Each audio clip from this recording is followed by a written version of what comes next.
Hello, everybody. Feel free to unmute yourself if you'd like to say something. I'm going to fix this to allow people to come in. Enable waiting room.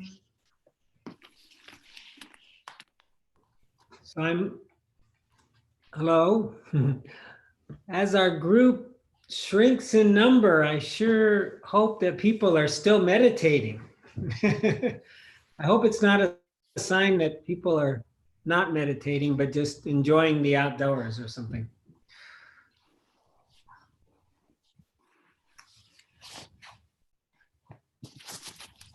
Thank you for your visit, Carlos, to Saladana. Those pictures were awesome.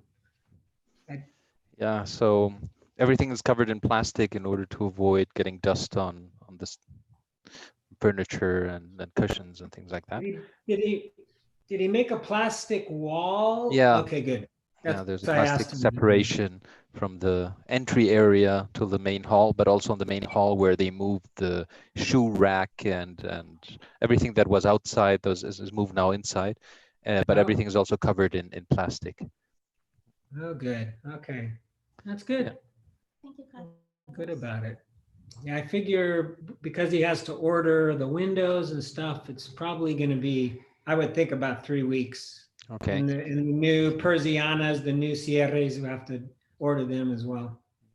Did you see, I sent you a WhatsApp about Laura offering herself I just to... saw it. Okay. So she wants to know how to reach out to you, or just let me know.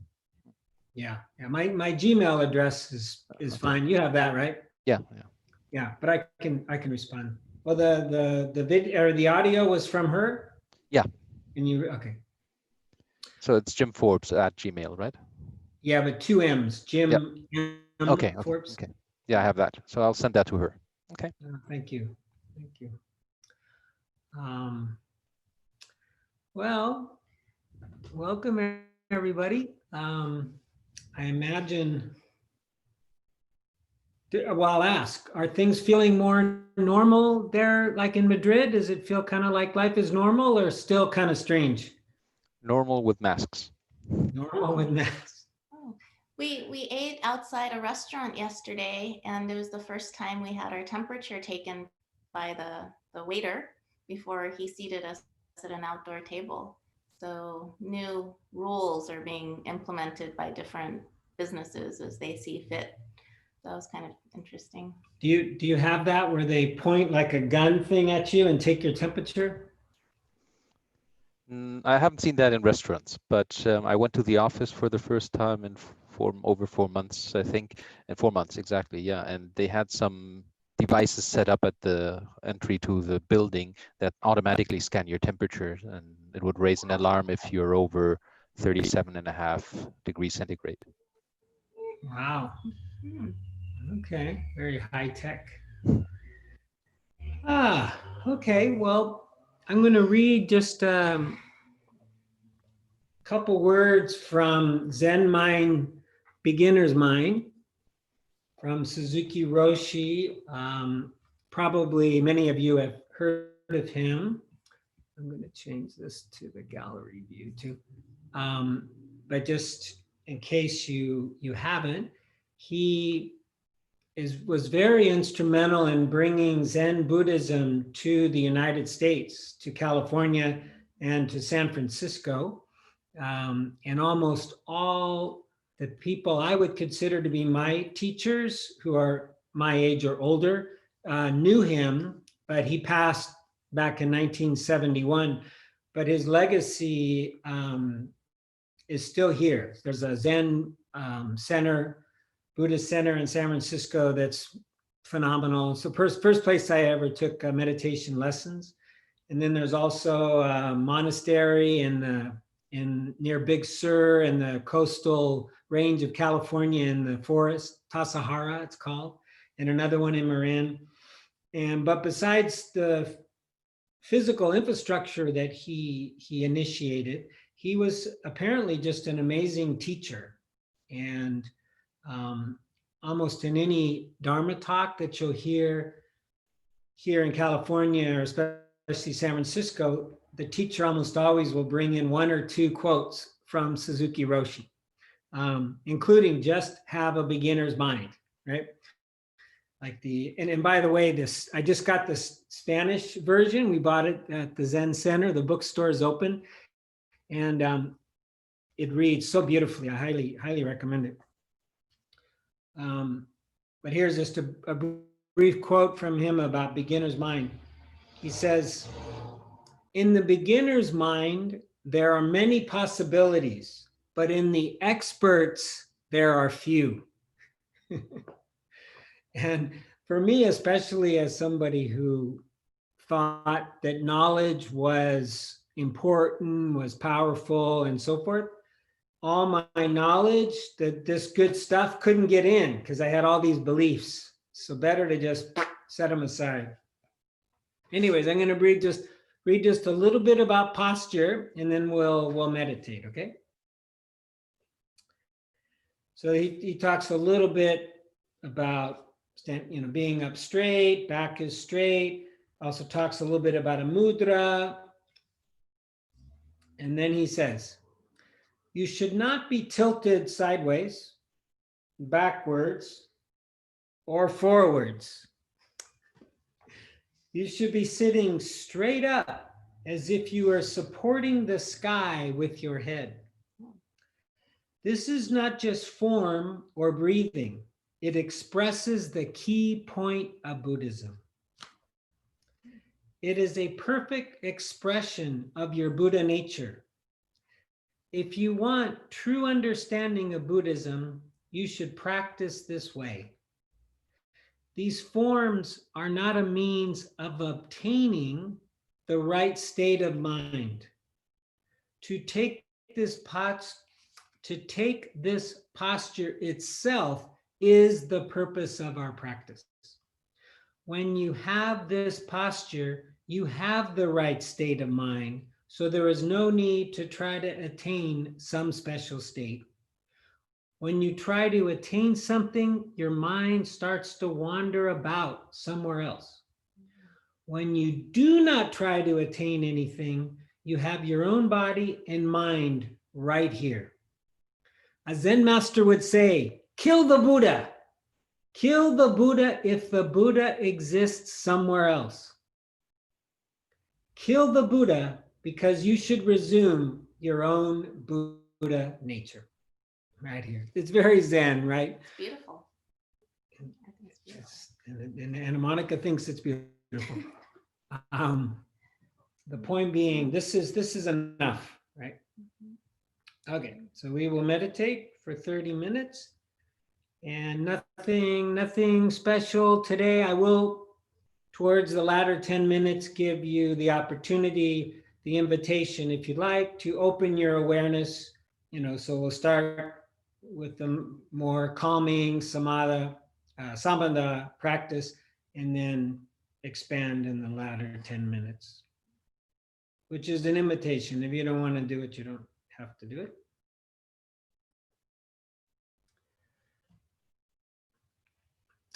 Okay, so let's find our comfortable posture, not leaning sideways, forwards, or backwards. With the top of our head, the crown of our head, holding up the sky.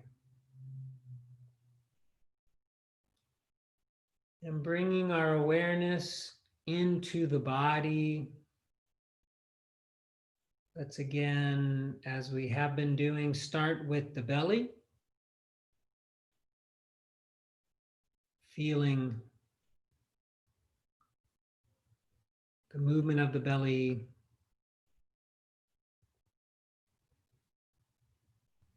Feeling the breath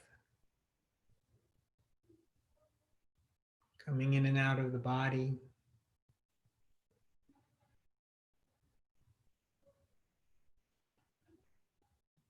And keeping in mind that, as Suzuki Roshi had said, we're not trying to attain or obtain anything. If we can just hold our posture and hold our attention with the breath, that's enough. That's it. We have connected with our Buddha nature.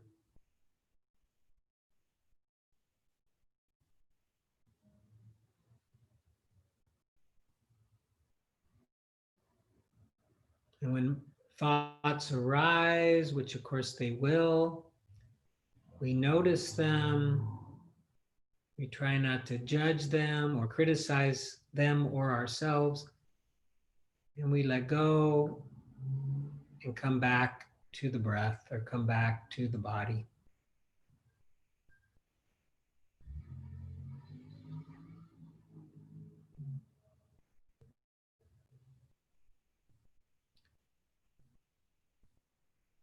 So real quickly, we can try to infuse the body with awareness, grounding the mind, the attention into the body, unifying mind and body. So maybe drawing the attention upwards, feeling the shoulders,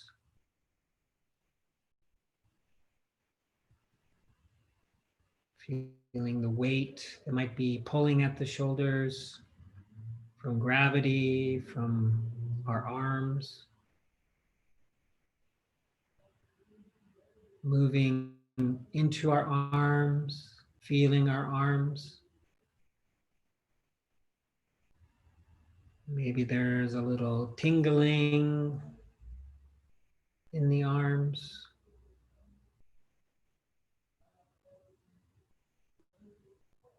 Feeling our hands,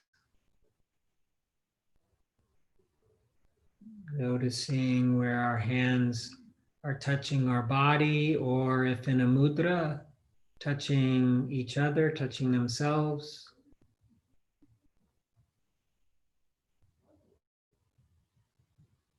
And then feeling your head. Just imagine you can infuse or fill your head with attention, with awareness, with mindfulness. Maybe noticing your jaw. If there's any tension in your jaw, maybe give your jaw a little wiggle. Stretch it out, loosen it up.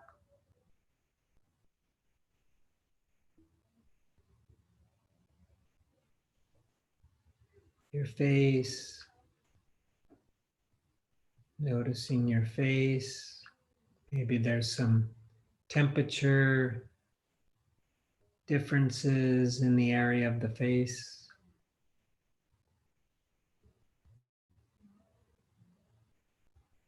And then dropping down into the bottom part of the body, feeling the sit bones, making contact with the chair or a cushion, the couch.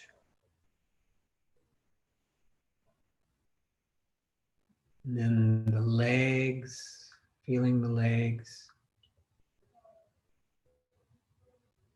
feeling the feet.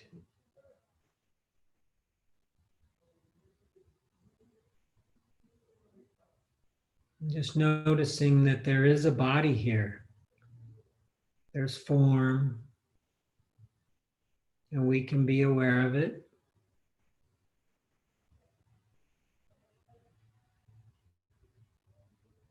Maybe expanding your awareness to include the whole body at once, including the whole posture.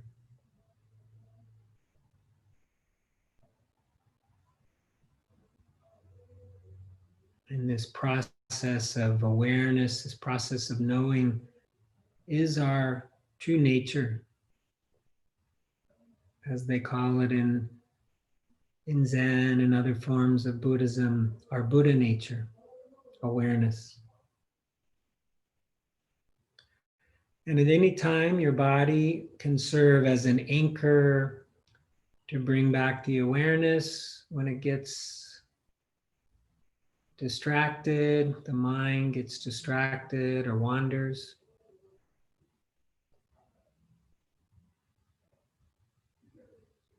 Or you can find the breath and use the breath. In Zen, the breath is the primary object, primary tool that is used to focus the awareness. And so anywhere where it's comfortable for you, where it's easy for you to feel and follow your breath, let that be your anchor, your home base. But if the breath is difficult for you, challenging, you can use the body, the sitting body, the posture as an anchor. Or you can use the process of hearing. That is always available. Just waiting for sounds to come in to very open, receptive method of meditation. So whatever works for you, and try to pick one posture or one anchor and try to work with that for a while.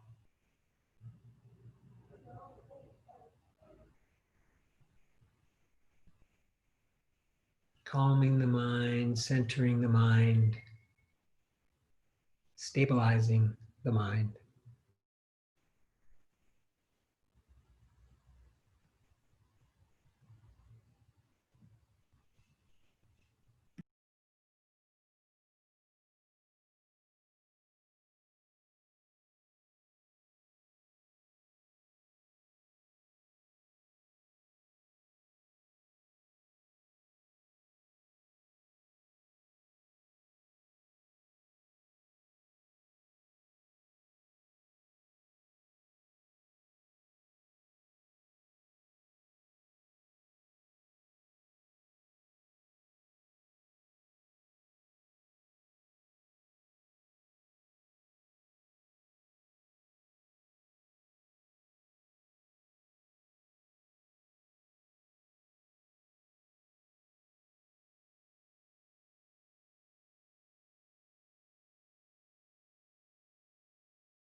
Good. So if you are feeling more stable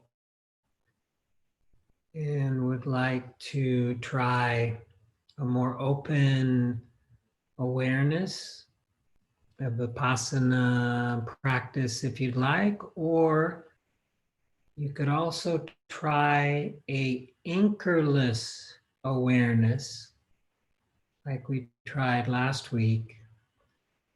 So with the Vipassana one, you are noticing the impermanence of your experience. So just allowing whatever arises to be your anchor.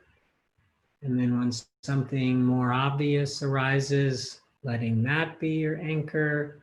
And just moving from object to object depending on what is most obvious. Could be sensation, sound, your breath, thought, and just letting each thing go as it goes. Or you could try the anchorless or objectless awareness where you're just aware of being aware. You notice objects, but you don't fixate on them. You don't put the attention on them. You just notice that you're noticing. You're aware that you're aware. Like aware of your field of awareness, you might say, as opposed to what is inside the field.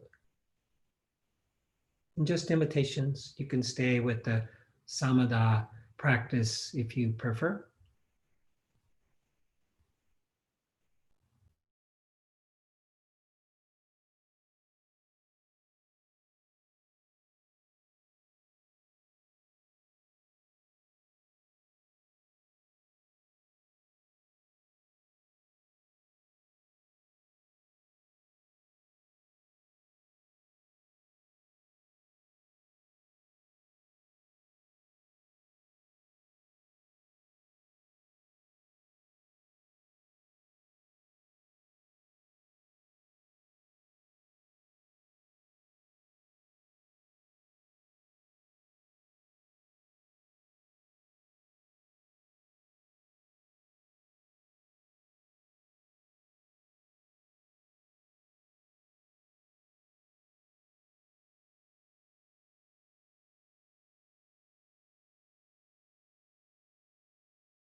So as we come to the end of our formal practice, let's return to the body.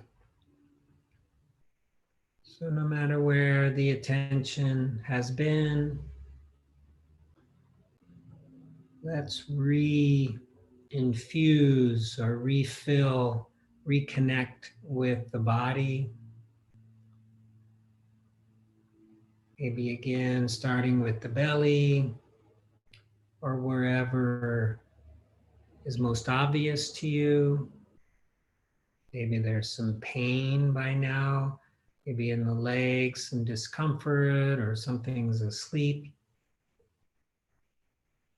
Just feeling that, connecting with that, experiencing that.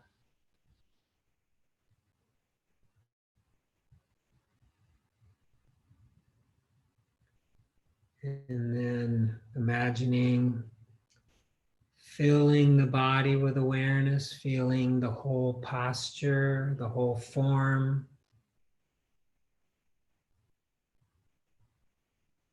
Right from the feet all the way to the head.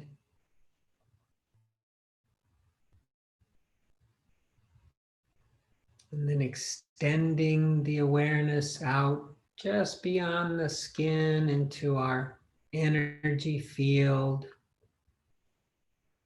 Maybe there's a little tingling, a little movement there somewhere.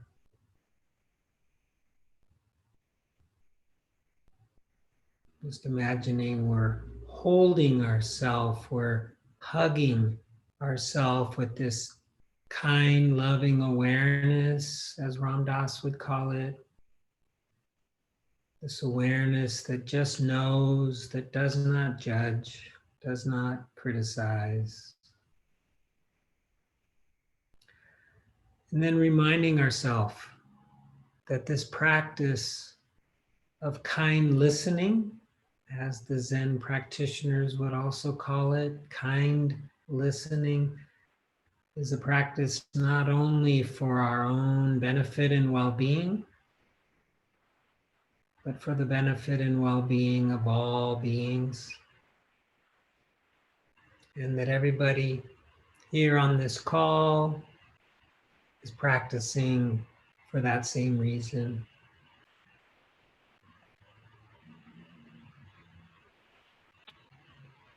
And when you hear the sound of the bell, just noticing whatever arises in the mind or the body.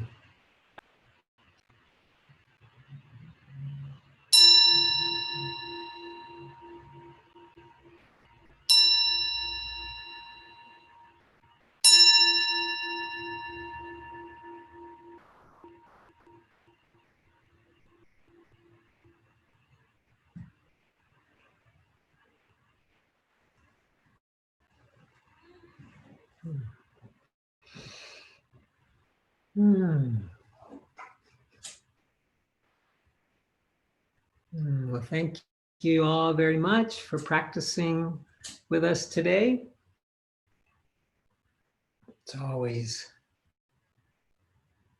very connecting for me to see your lovely faces and keep reminding myself what's important. And also at this point, I think I've now been here 4.5 months. A little too long. I'm thinking, yeah, August is when I should come back, because I'm thinking also it could be the least crowded and therefore maybe the most safe. I've got so much going on here though. It's been quite challenging. It's like San Francisco is just go, go, go. At least seems that way. Work, work, work. Oh, bye, Anna, wherever she left. So I thought today I would speak a little bit from this book, Beginner's Mind, Zen Mind, Beginner's Mind. And maybe focus a little bit or allow the discussion to be a little bit about this most challenging of all the characteristics of Buddhism, and that is the lack of a small self, a lack of a self. I think most of us probably understand at a deep level that things are impermanent, anicca, right? Things arise and they pass away, and this seems to be the nature of life. Our bodies get older and then they get sick and die or whatever. And then I think also the characteristic of dukkha or suffering, I think also is pretty widely understood, right? And not that, because like dukkha doesn't mean it's just horrible suffering like you have coronavirus or one of your relatives has coronavirus. It's right down even to just the kind of stress of life or the unsatisfactoriness of life. I don't know how it is for you, but I can see it arise throughout the day. There'll be periods where my body or my mind will be in a place that just ain't that great, a place like I'd rather leave, like I don't want to be here. I don't want to be in this body or with this mind. And it's not that there's anything bad happening, really. It's just, I think, part of the human experience.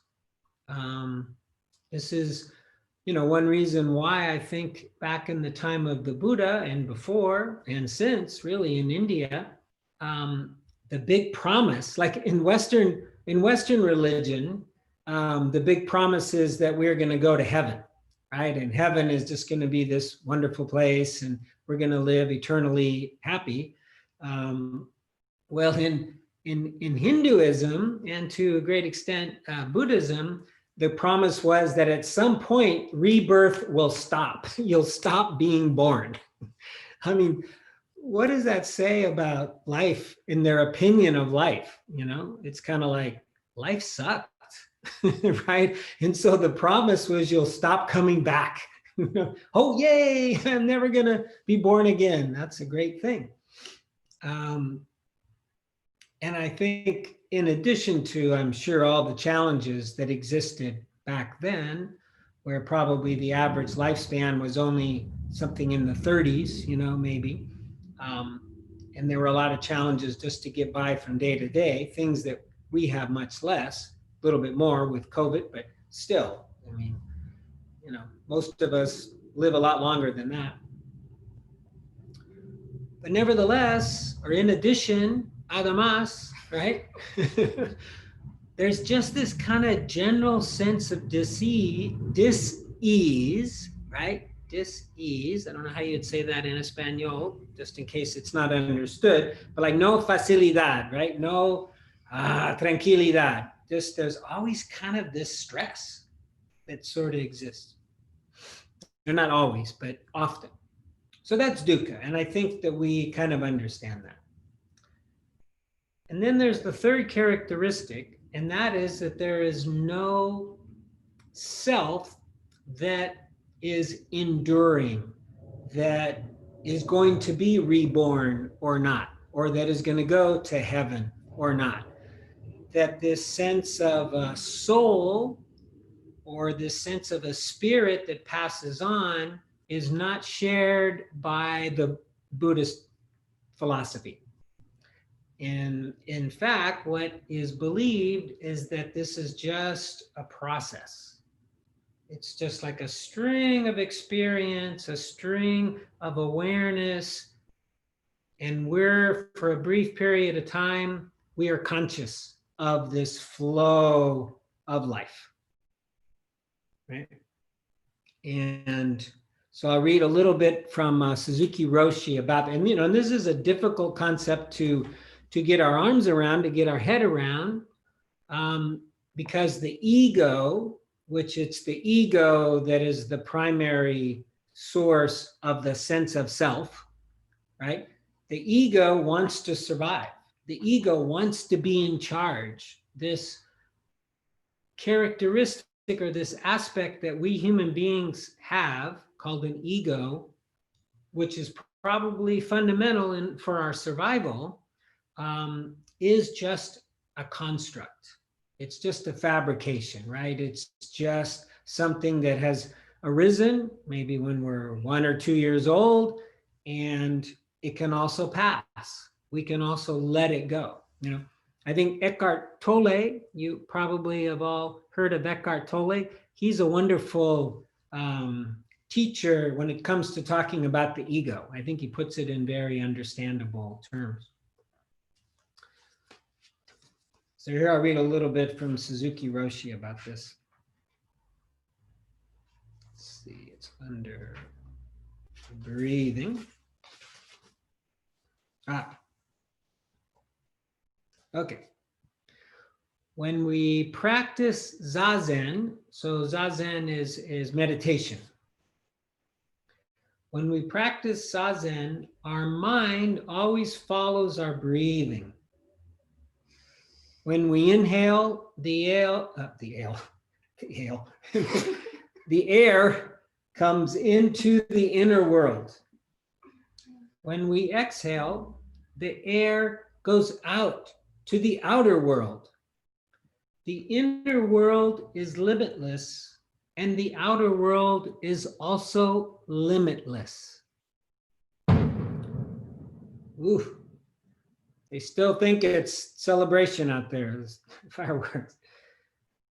We say inner world or outer world, but actually there is just one whole world. In this limitless world, our throat is like a swinging door.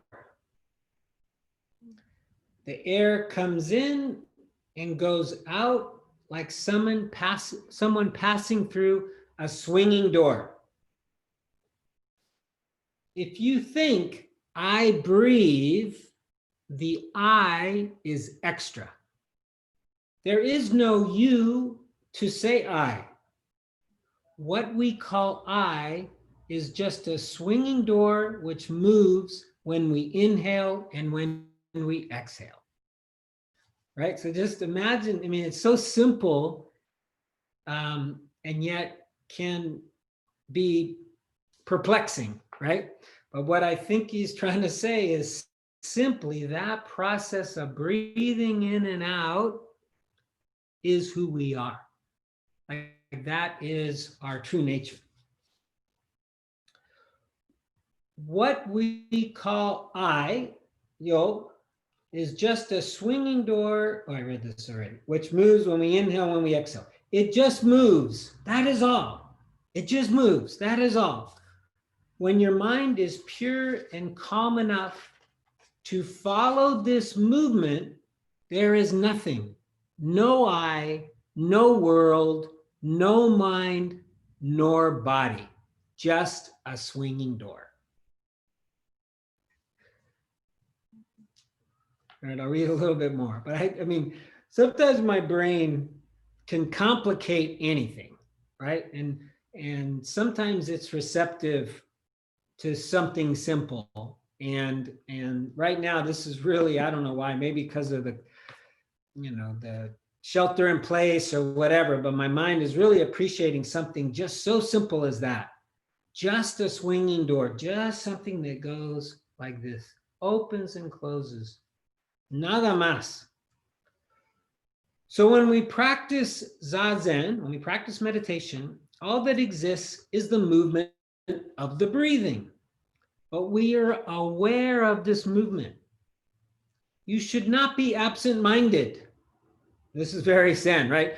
And like in Zen, they might even whack you. You should not be absent-minded. Whack, if you're absent-minded.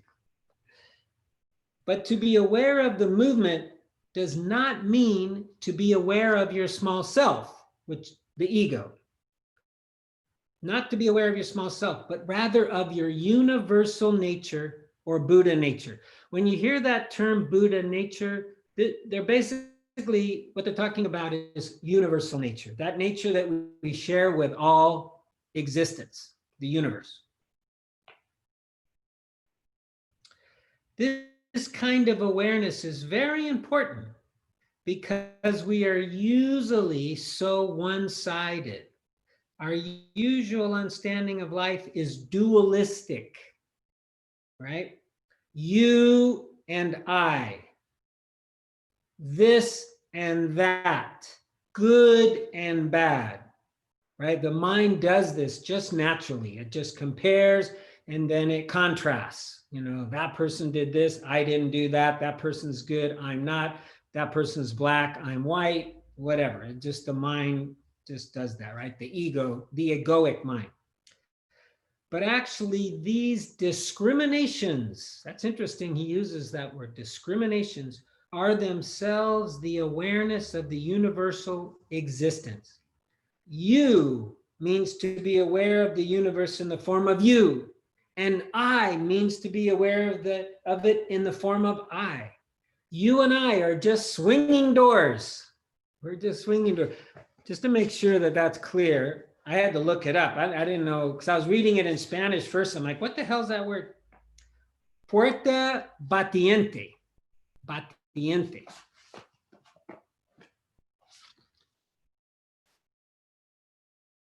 You and I, we are just swinging doors. Puerta batiente. This kind of understanding is necessary. This should not even be called understanding. It is actually the true experience of life through Zen practice, through meditation practice.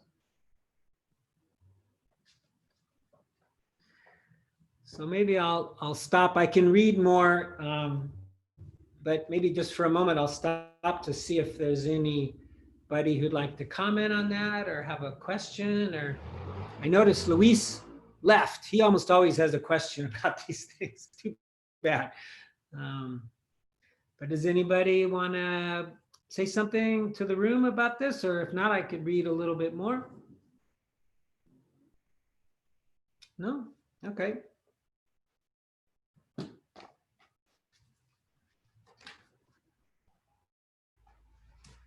So I had another one that I liked here. Okay. This Zen, before I wasn't so attracted to Zen, even though my very first meditation class was at the Zen Center. It didn't stick with me, or didn't resonate with me so well. And so I kept searching until I came across the Vipassana world, the Theravada and Vipassana world. But for some reason, 13 years later, now I'm finding this very resonating. Okay, this one is under a little subchapter, control. And this isn't really a book that he wrote. It's a series of Dharma talks that he gave. And then they catalog. To live in the realm of Buddha nature means to die as a small being moment after moment.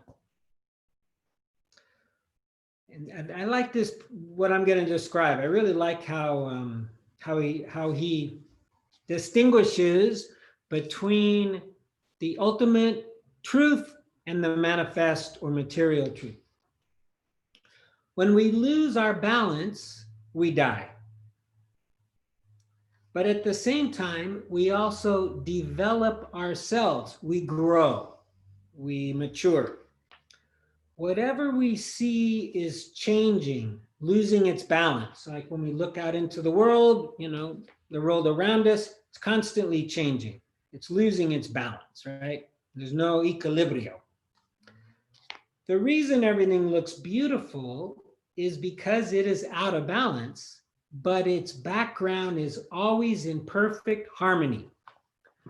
So the background, I want to make sure that we have clarity on this. This is another word that I had to kind of look up. In Spanish, it is, trasfondo. Trasfondo, okay. So the trasfondo is always perfect, but it's the stuff in the, no sé, it's atrás fondo or whatever, in the primera fondo, that is always changing and is what, looks crazy, right?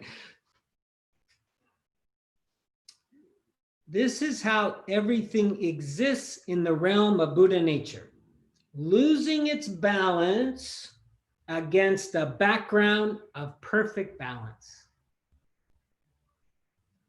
So if you see things without realizing the background of Buddha nature, everything appears to be in the form of suffering, dukkha, right? If we get too fixated about what's right in front of us,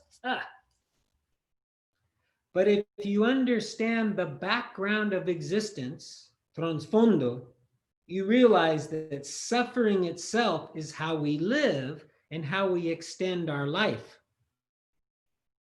We could see that contrast to the perfect harmony and then how we live our life. And then dukkha, the second characteristic, becomes more obvious. So in Zen, okay, I probably don't need to read this, but because we don't really practice Zen, but so in Zen, sometimes we emphasize the imbalance or disorder of life. The first noble truth is that there is suffering. There is dukkha. This is part of the life experience. And so I think what he's saying there is in Zen, they tend to emphasize that first noble truth. They emphasize the suffering, which for some people can seem like, I remember when I first was introduced to Buddhism 40 years ago, my first thought is, oh man, those guys are on such a bummer. Life is just about suffering for them. I don't want that, And also, they have to give up all desire. I don't want to do that. I desire things. I want to continue to desire. So it took me a long time. I really admire some of you youngsters like Lara and Anna who can, who are into it early. Because for me, I was a lot of resistance before I finally realized that it isn't about that. It's yes, there's suffering, we acknowledge it, and there is a cessation of suffering. There's a path to the cessation, the end, the terminado, the acabado, cesaciones, right, of suffering.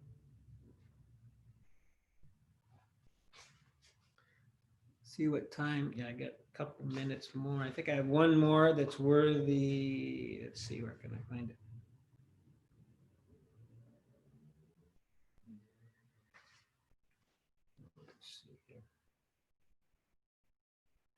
Okay, just a few one sentence quotes. And this is often how you will hear people quote Suzuki Roshi. It's just little one sentence quotes because he was very pithy and the things he said could be very powerful just in one sentence. For instance, we must exist right here, right now, exclamation point. There's an exclamation point. It's like, this is the key point, he says.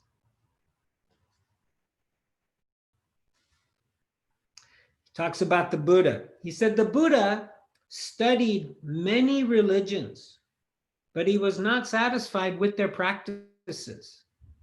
He could not find the answer in asceticism or in philosophies. Bleh, can hardly speak. He could not find the answer in asceticism or in philosophies, nor in philosophies. He was not, this is very interesting, he was not interested in some metaphysical existence. So when you hear about transcendental this or that, the Buddha was not interested in that. And he would often say, if somebody asked, do we go to heaven or do we live forever or do we reborn? He's like, that question is not onward leading. That question is not helpful. And he wouldn't answer. The Buddha was not interested in some metaphysical existence, but in his own body and mind, here and now. And when he found himself, he found that everything that exists has Buddha nature. That was his enlightenment. Enlightenment is not some good feeling or some particular state of mind. The state of mind that exists when you sit in the right posture is itself enlightenment. If you cannot be satisfied with the state of mind you have in Zazen, in meditation, and I believe, Carlos, Zazen is meditation in Japanese, right? because I thought Zen also, or it's Zazen. Oh, Zen's right in the word. Okay. Zen is meditation, and Za refers to the sitting posture, so sitting meditation. Ah, beautiful. Thank you, Carlos. That's very helpful. Okay, so in sitting meditation, if you cannot be satisfied with the state of mind you have in sitting meditation, Zazen, it means your mind is still wandering about. Our body and mind should not be wobbling or wandering about. In this posture, there is no need to talk about the right state of mind. You already have it. This is the conclusion of Buddhism.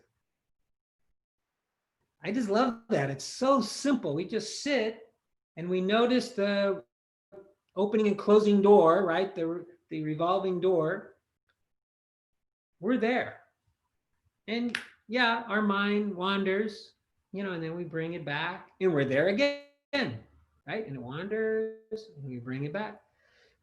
And we just keep doing this, keep practicing and practicing. And the period of time that we are in Buddha nature grows, becomes easier, right? To get to grow and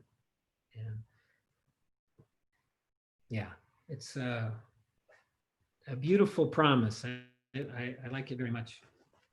Maybe when I get back, we'll study this book. I'm quite sure you can buy it in Madrid. I think it's been translated into, I don't know, 30 something languages and stuff. What's the name again, Jim? Well, in English, it's Zen Mind. I don't know if that's backwards. Is that like a mirror or do you see it? No. Zen Mind. Zen Mind, Beginner's Mind. Beginner's Mind, yeah. Or if you want to read it in Espanol, Mente Zen, Mente de la Principiante. Or de Principiante. Thanks. It's interesting. I was showing Ana Monica. So it's got the same cover, whether it's in English or Spanish. But then the Spanish book is slightly bigger. And at first I thought, oh, it's because Spanish needs more words, right? But no, actually it's just the print is bigger, which I like very much for my bad eyes. It's very nice, but beautiful. And I don't know, I almost like how it reads in Spanish because, Carlos, do you know, were these done? Do you know if the original talks, were they in English or Japanese? Yeah, so I wonder if. No idea. I'm kind of thinking they were in English, but it would be interesting if they were English translated, or Japanese translated English, and then from Japanese to Spanish. They're in English, yeah, probably were. He was here a long time. He was here almost 40 years, so probably they're in English. But it reads very, very nicely in Spanish. I like it very much. Anyways, yeah, that's all I have. I hope that was helpful or interesting. Is there anybody who would like to say something or have a question? Lara.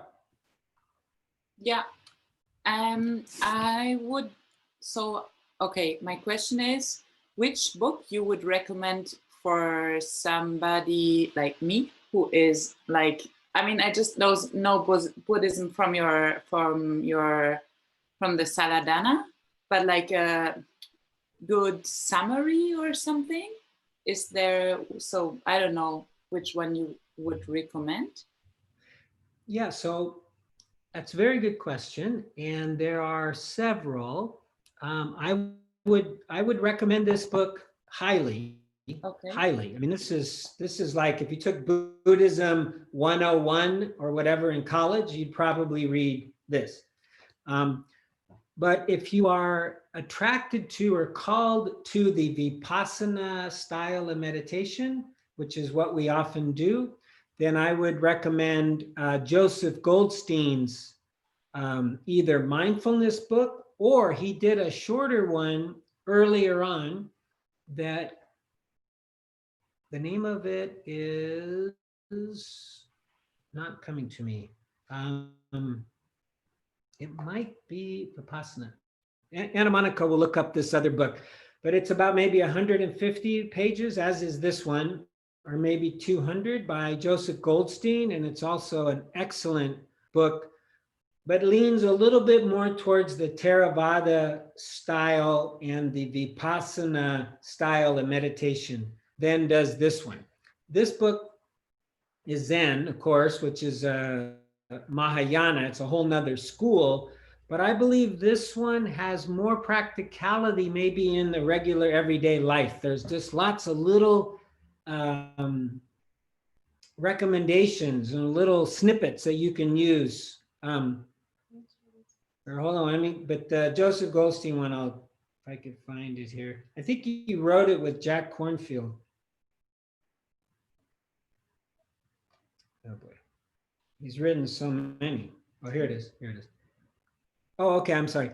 The one he wrote that I liked very much is called Insight Meditation by Joseph Goldstein.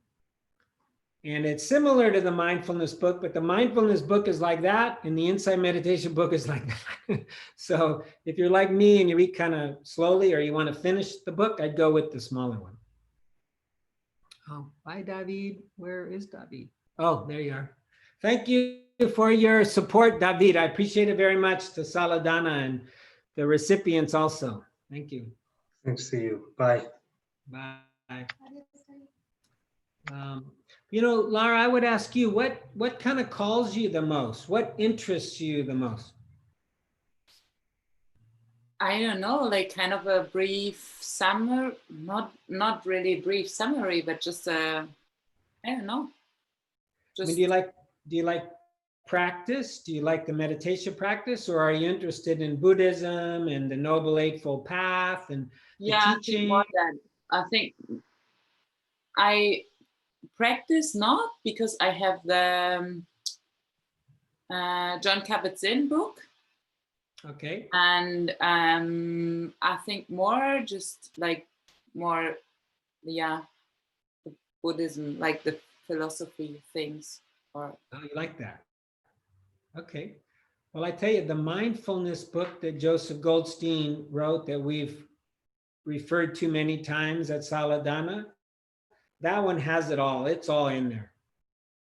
Okay. That's how it, yeah. And it's an easy read too. It's not real dense. Much of what is in that book, he learned from Bhikkhu Analayo, who's German, by the way, an amazing monk, a translator of Pali, and he kind of I don't want to say exactly reinterpreted, but did interpret the original teachings in a slightly different way. And so many of the Insight Meditation teachers, Joseph Goldstein, Jack Kornfield, that group from America and England, follow Bhikkhu Analayo. His writing is not so great, but then Joseph basically taught Bhikkhu Analayo's writing, but wrote it in a way that is really beautiful to read. And it reads wonderfully in English and in Spanish, and I imagine in German too. It's a really good book. Just called Mindfulness, A Path to Awakening, I think is what it's called, by Joseph Goldstein. That's got it all. It's got the Noble Eightfold Path. It's got the Four Noble Truths. It's got the Four Foundations of Mindfulness. It's all in there. Okay.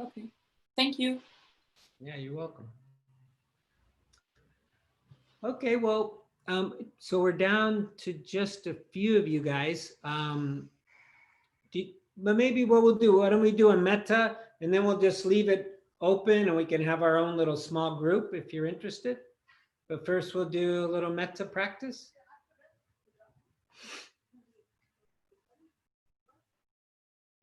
Okay. Let's find a nice, comfortable posture. Just feeling the body again, coming back after all those words.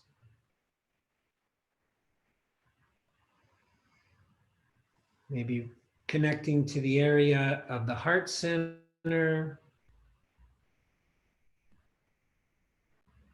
And we'll practice a little bit of metta or loving kindness meditation, goodwill meditation, starting with ourself. So let's offer goodwill to ourself. May I be well and healthy. May I be safe and protected. May I live with ease. May I be happy.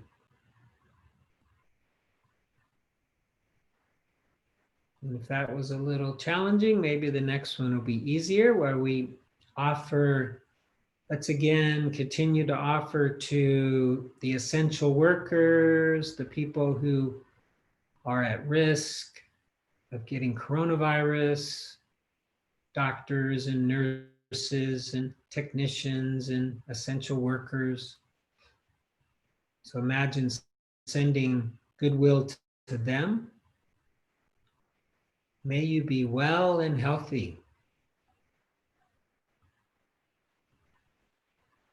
May you be safe and protected. May you live with ease and comfort. May you be happy.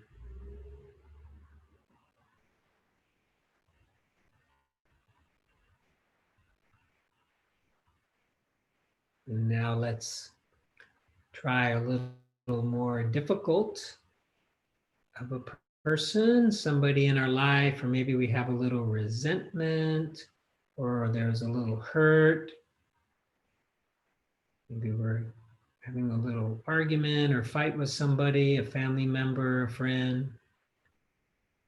Let's see if we can offer goodwill, metta to them. May you be well and healthy. May you be safe and protected.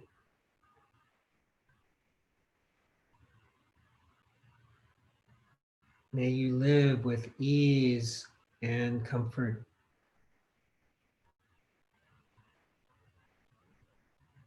May you be happy.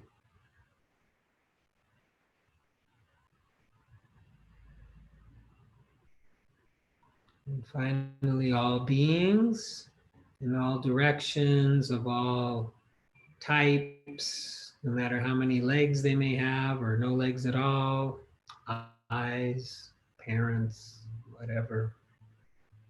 May all beings be well and healthy.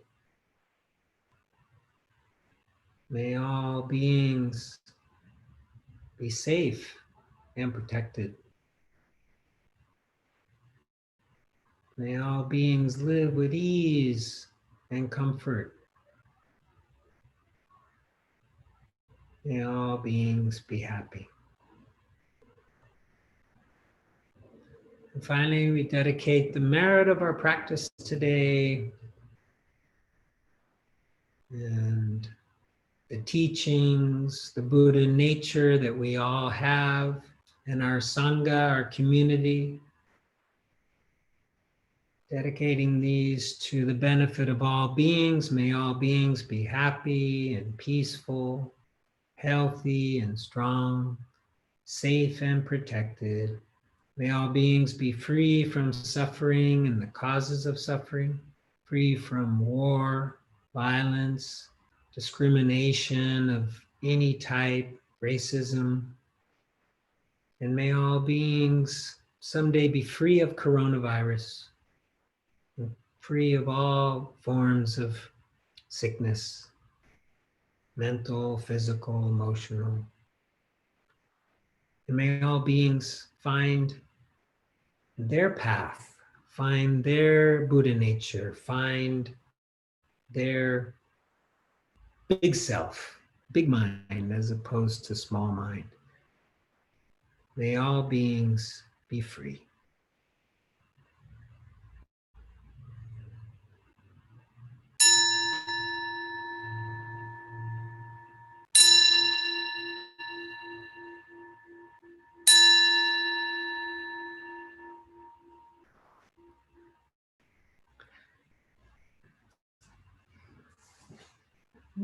Thank you, everyone. Again, ooh, my computer has 7% battery. But if you want to unmute yourself, I mean, I don't know how people feel about this small group of 7 or 8 people, but or I could break it up into 2 smaller groups if somebody would prefer. Or Maria saying bye, I guess. Okay. Adios, Maria. Maria. Adios, Maria. I guess that's an answer, right? The Zen circle. It probably goes by specific name. Enzo is the name of the Zen Oh. circle. Enzo, thank you. Hmm. Normally when I see it, I think it's supposed to represent the imperfection as perfection, as the way it's supposed to be. Everything is just a little off, I suppose. And that's wonderful. But with what you read today about the swinging door, for the first time I thought, well, maybe it's more about how there's really no complete break between me and everything else. That, as the door opens and closes, we see it's all the same, and that the delineation is just kind of arbitrary between me and everything else. It's the same inside and out, and it only just let the door swing. All right, Carlos. Thank you. I have to say Yeah. that's something that I've always kind of struggled with a little bit on this, is the self, getting your head around the idea of no self. Yeah.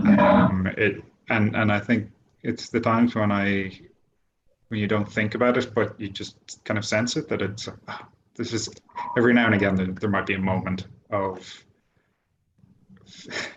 maybe feeling that swinging door a bit, of sensing that you're kind of just part of a bigger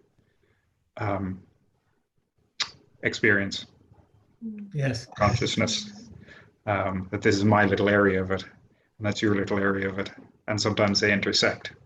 And actually some place where I find it quite a lot is in metta practice, because I often kind of not visualize, but just when you're thinking of the people, of kind of thinking of them as being just as alive, just as viscerally, even if you don't know them, of knowing that their experience is just as visceral and real as mine, even though I don't experience it. And that in a way kind of makes it easier for me to kind of feel that kind of no self thing, if that makes sense. Oh yeah. That's, it's probably something I should mention, but for some people, the practice of metta really is their path to, enlightenment, you might say, or to that. For some, metta really is more useful, it is easier, you might say. And then for others, they prefer the breath, but it is equally valid, you might say. It is not like, oh, I can't do it, with the breath, but I can with metta. Why is that so? It's perfectly fine. And, Sharon Salzberg, one of the founders of IMS, along with Joseph Goldstein and Jack Kornfield, that's been her path, and she's written a really good book on metta, loving kindness, even kind of coined that term, I think. And they have many retreats where that's what they do. In fact, Bhikkhu Anali, I think Anna Monica wasn't a metta retreat, right? That he was going to offer in November. No, it's equanimity and voidness. Okay, but even Bhikkhu Anali, the monk I spoke of earlier, he offers once a year just a metta retreat of a week long doing metta. And it's also can even be a practice. It's a concentration practice as well. And it can lead to a point, I've never actually achieved this myself, but where the words just fall away. And then you just reside in this place that it sounds like you've had a few glimpses of. You just get to that point where that's where you are. So it's, yeah, it's a wonderful, wonderful practice. I would not discourage it in any way. If that's what you like, even during our 30 minutes on Sunday, if you like metta, just do metta, you know.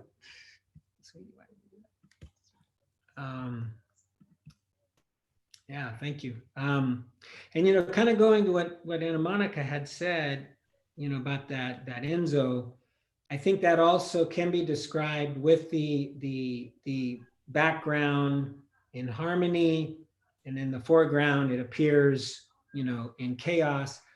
He also talks about the inner state and the outer state, what's outside us, what's inside us, but is really just all the same.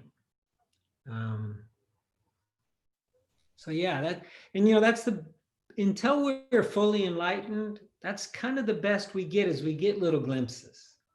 We get little moments where we experience it. So we know it's there because we've experienced it briefly, but it's a blessing. It'd be a gift if we can then just end up there. And there are people, you know, even living today where that has happened. They're not many in number, but there are few.